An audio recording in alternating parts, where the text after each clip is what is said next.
What's going on, everybody? We're back, and today it's a new strategies video, and I have my old strategies video, and there's things I need to change.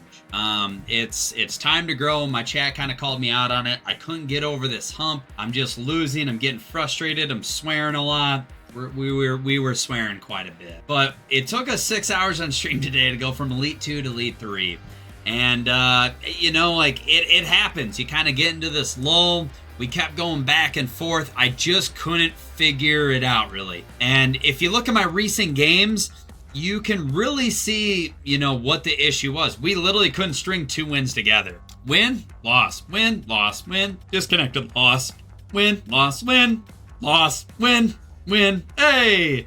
We got a couple wins earlier in the day. But I think the biggest thing to really kind of keep in mind is, I just couldn't get into a groove. We kept losing to a lot of the same people, and, it happens. PJP, I could not get over the hump of beating him. Got absolutely dismantled. I win to have a chance to get promoted again. Get absolutely dismantled again. And we ended up facing him most recently in the game, and we actually won. We won the last 8 seconds. I'll post the last few seconds of the clip here at the back end of it. But it was a grind, and the strategies on this, we're going to get into it here. Maybe it gives you a little bit of perspective or what to change now that we're in 99 HUD, essentially, compared to at the beginning of the year when certain things worked maybe a little bit better. The things we're going to take a look at here is on offense. I typically ran Crash the Net. Always did. But the issue I run into in 99 HUT is it doesn't give me a lot of shooting lanes. My guys end up blocking more shots or causing picks for me, and it doesn't give me as many shooting lanes. I really need to find my spot on hitting some of this, whether it's, top right, bottom right, whatever it is. I'm not able to take just regular shots, and we switch up to behind the net, and it really opened up a lot of things for me. One, it opened up stuff on the sides so I could have better angles at shots. And two, it got my defenseman involved, which if you ever watch any of my games, I don't have my defenseman involved. So our carry dump didn't really change a whole lot. We kept that the same, cycle and shoot about the same. Our efficiency and energy we have knocked way up. Early in the year, I had these probably down to 2 or 3 on the sliders just because, stamina wasn't really a huge factor.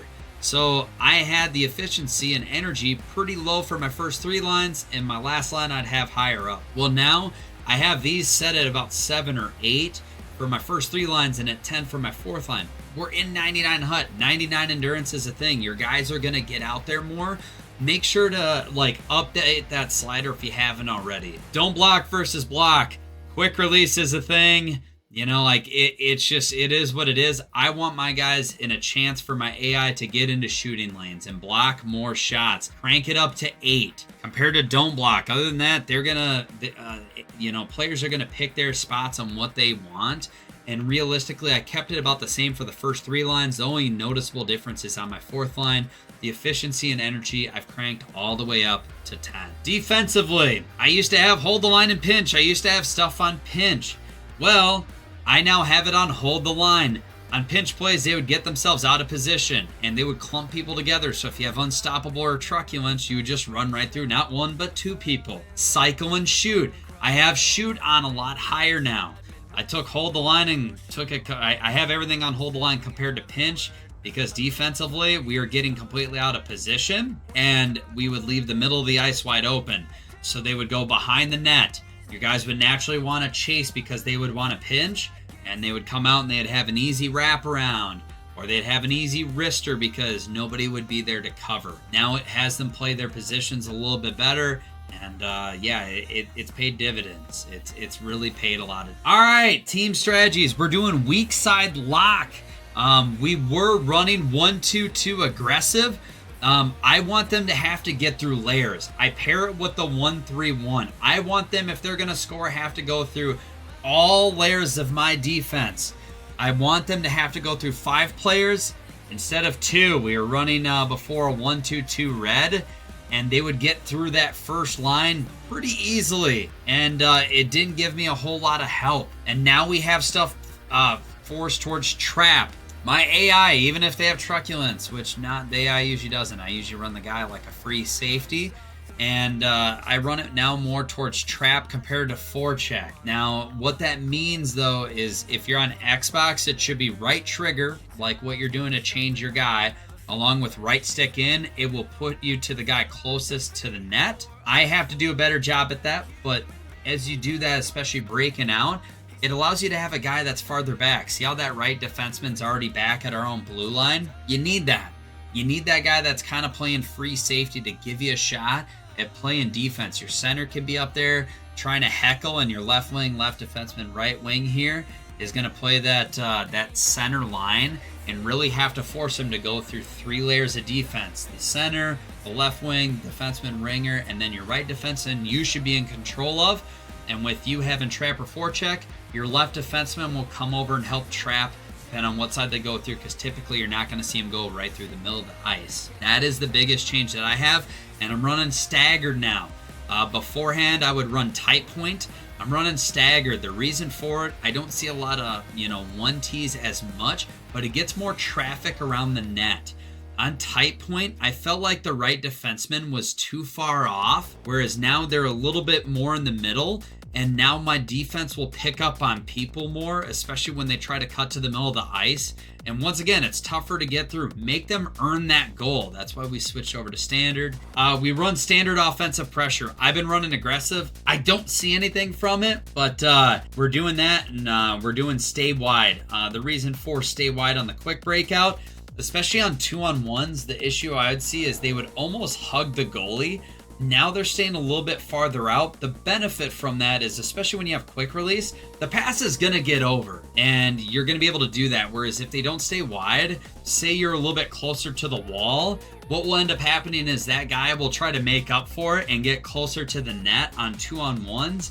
And what's going to happen when you go to passes, it's going to hit literally right off the goalie 9 times out of 10. Or it's going to be such a tight fit that you're not going to be able to make that play. It kicks off and goes to the board. He doesn't get there. The goalie really has to just move a little bit, and you have no chance of elevating that puck.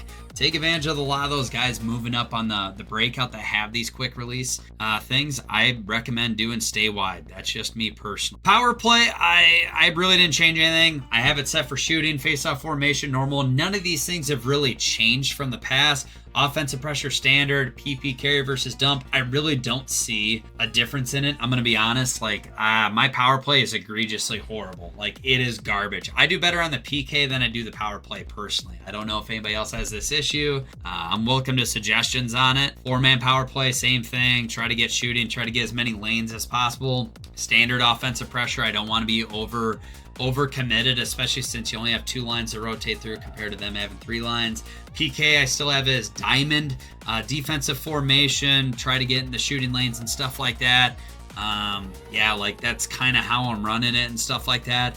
I will go over my team here really quick to kind of explain why I do things the way that I do. The last piece, this is going to be catered off the team and how you run it. Obviously, I'm not going to, hesitate. I have a really good team. I know that. I can take maybe a little bit more chances, play a little bit differently.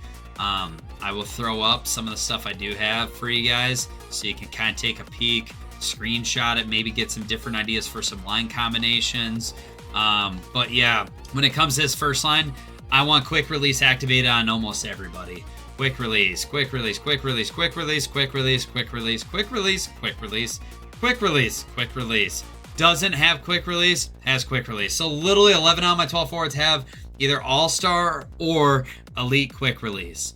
Then any extras are always usually added on my team of the season cards. 1, 2, 3, 4, and 5. So I have some extra AP activated on there because it's free 99. So none of these other cards have 2 things activated. Defensively, truculence doesn't have truculence. And I was running Zach Werenski in this position, and now I'm running Makar, and I really like Makar because he has the all-star wheels, which really gets him back into position.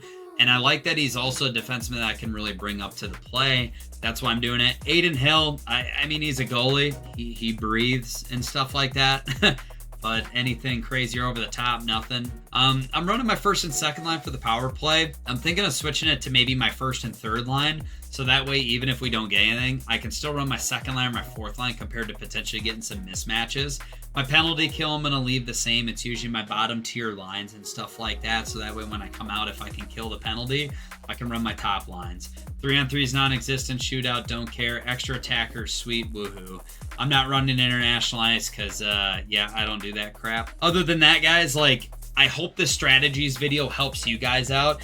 And maybe it makes you change some things end game. Let me know some of the stuff you're running. I'm always open to the suggestions, but let me know why you're running things the way that you are. Like, it's tough for me to do it unless I see it. And check out the VOD from today's gameplay. Like, you're gonna see when I switch things up, my defense just was a lot more complete. Also, you're going to probably see the most amount of F words in a very short stream that you ever have, but check it out. Let me know what you guys think.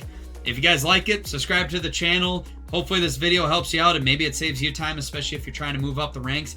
Maybe it helps you get over that hump like it helped me got over that Elite 2 to Elite 3. And tomorrow we'll be trying to push for Elite 4 and 5 and Ultimate. Thank you guys so much for your time. Be safe.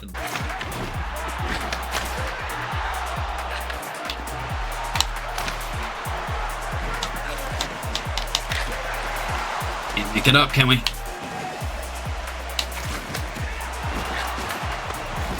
And it gets stuck underneath him. 13 seconds.